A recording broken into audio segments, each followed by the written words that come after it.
One of my very first childhood memories is running around this very same Max's restaurant on Scout Tuason.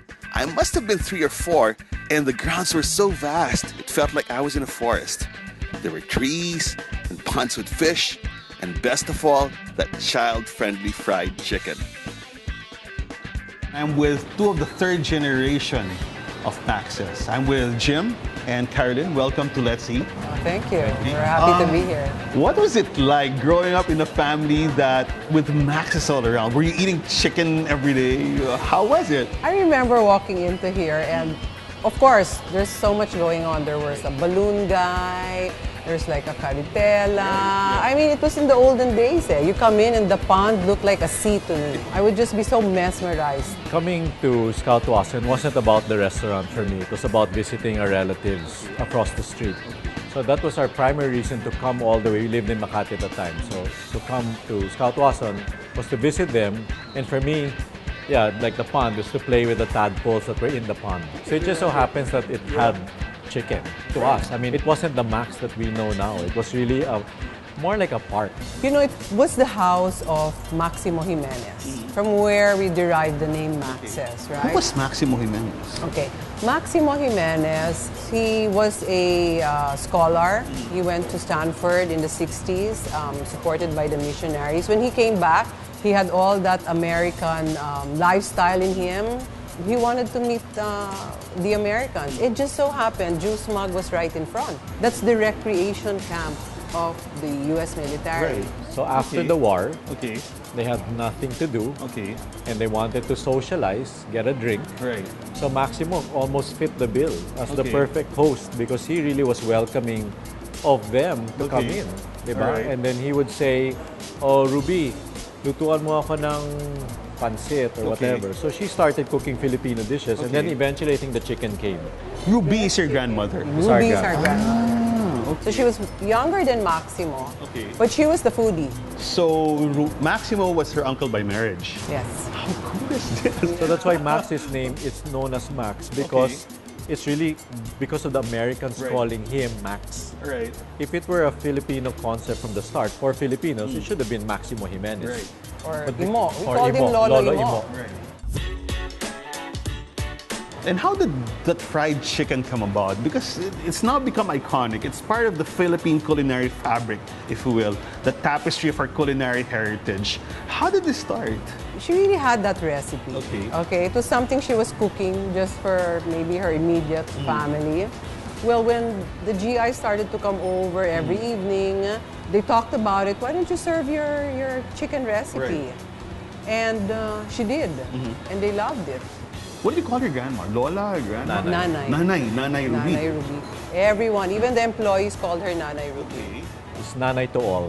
It's Nanay to all. Well, when did you start getting involved deeply into the business? Well, I started high school, summer job.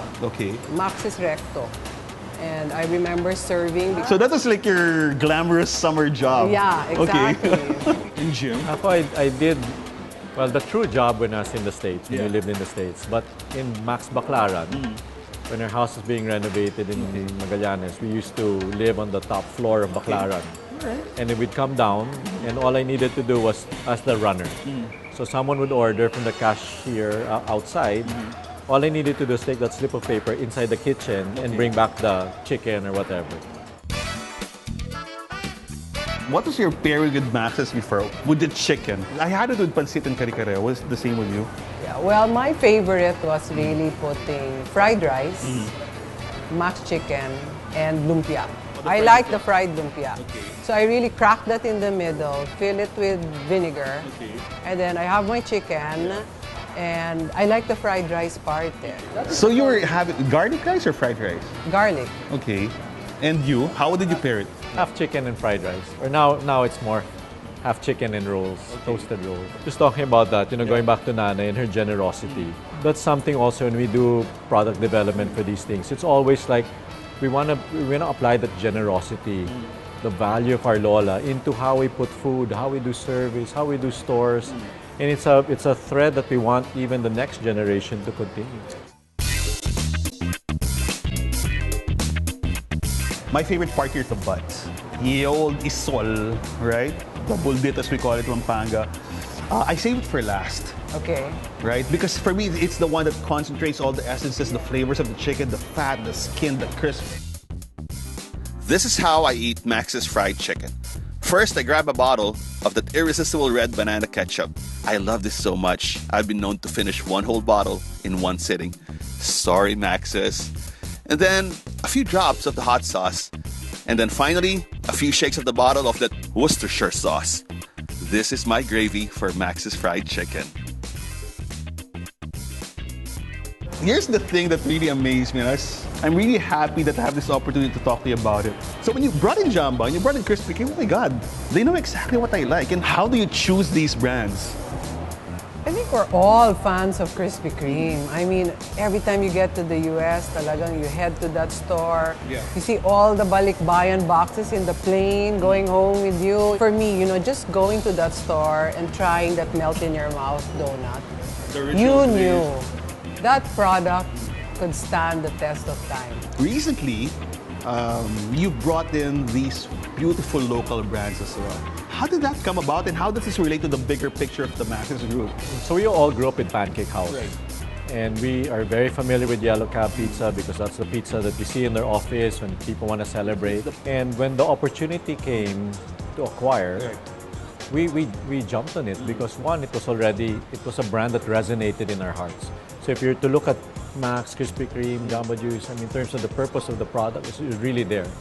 And Pancake House was something that we felt could go to the next level, having benefited from the machinery that the Max's Group already had.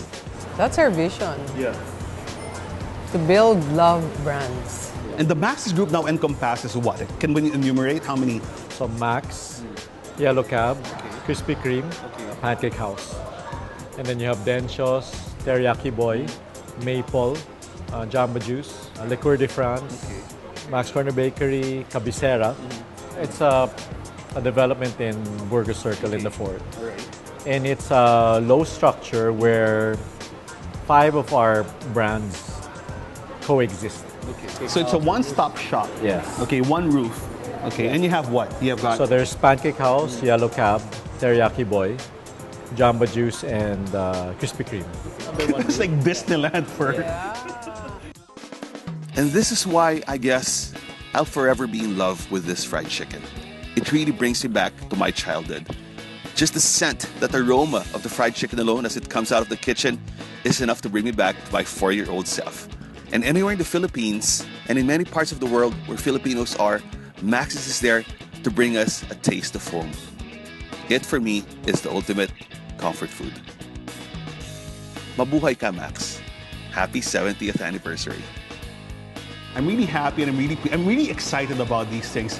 And from 70 years, looking forward to the next 30, next 70 years, I'm really happy and excited to meet our generation, and I'm really excited as well that the next generation is well taken care of. So all the brands are there. So I think we can end it here because I need to continue working on my chicken. Enjoy And the you notice food. that. And this is what happens when you eat at Max's. You just keep on licking your fingers. Yeah. Right? So to everyone out there, let's eat.